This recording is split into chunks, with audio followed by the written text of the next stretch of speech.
Karena begitu besar kasih Allah akan dunia ini, sehingga Ia telah mengaruniakan anaknya yang tunggal, supaya setiap orang yang percaya kepadanya tidak binasa, melainkan beroleh hidup yang kekal. Kasih Allah adalah kasih bagi semua. Kasih Allah bukan kasih yang eksklusif. Kasih-Nya tersedia bagi semua, bagiku dan bagimu. Kita Indonesia, kita saudara. 1001 pulau merajut kesatuan Nusantara, namanya Indonesia. 714 suku mewarnai indahnya kebinekaan.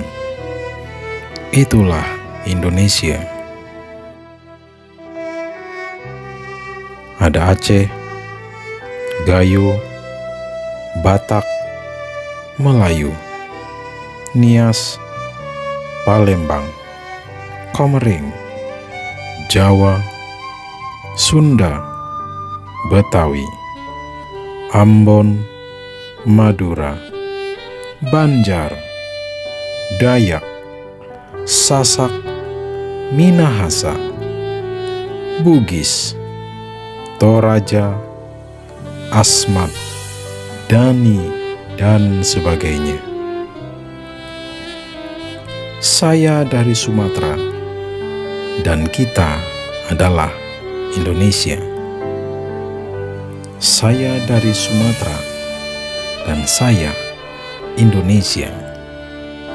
Kamu dari Kalimantan, dari Jawa, dari Sulawesi, dari Papua, tapi kita adalah Indonesia. Saya Indonesia. Saya lahir, tumbuh dan berkarya di Indonesia. Saya Indonesia. Saya tidak merencanakan dan meminta untuk lahir di Indonesia. Tuhan merencanakan saya ada di Indonesia. Tuhan ingin saya di Indonesia. Kita Indonesia, kita saudara. Sesungguhnya aku telah mengerti bahwa Allah tidak membedakan orang. Tuhan sang pemilik semesta dan hidup ini. Assalamualaikum warahmatullahi wabarakatuh. Halo semuanya, kembali lagi di YouTube channel saya, yaitu Yara Agustina. Baiklah, di sini saya akan menjelaskan topik tentang merawat Tri Kerukunan Umat Beragama. Baiklah, di sini saya akan menjelaskan tentang kebebasan beragama serta saling menghormati antar umat beragama secara tegas tercantum dalam Konstitusi Indonesia, yaitu Undang-Undang 1945 Pasal 29 ayat 1 dan 2. Yang pertama, Pasal 29 ayat 1, yaitu setiap orang bebas memeluk agamanya masing-masing dan untuk beribadah, menganut agamanya dan kepercayaannya. Yang kedua, Pasal 29 ayat 2, yaitu negara menjamin kemerdekaan penduduknya untuk beragama dan beribadah. Artinya, negara akan melindungi, menjamin, membina, dan mengarahkan kehidupan beragama sesuai dengan kepercayaan yang dianutnya. Baiklah, selanjutnya saya akan menyebutkan macam-macam agama yang resmi di Indonesia. Yang pertama, agama Islam. Yang kedua, agama Kristen Protestan. Yang ketiga, agama Kristen Katolik. Yang keempat, agama Hindu. Yang kelima, agama Buddha. Yang keenam, agama Konghucu. Selanjutnya saya akan menjelaskan makna dari kerukunan umat beragama, ialah keadaan hubungan antar umat beragama yang dilandasi toleransi, saling pengertian, dan saling menghormati dalam pengalaman ajaran agama, serta kerjasama dalam kehidupan bermasyarakat. Ada konsep tri atau 3 model kerukunan umat beragama di Indonesia.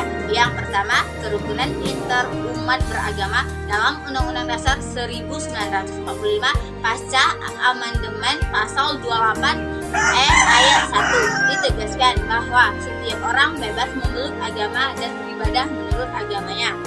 Pasal 28 ayat 2 juga menegaskan setiap orang berhak atas kebebasan meyakini kepercayaan, menyatakan pikiran dan sikap sesuai dengan hati nuraninya. Yang kedua, kerukunan antar umat beragama berikut pasal 29 ayat 2 Undang-Undang Dasar 1945 menjelaskan kerukunan antar umat beragama yaitu untuk menjamin kebebasan hak asasi penduduknya, terutama kebebasan dalam beragama dan kepercayaannya.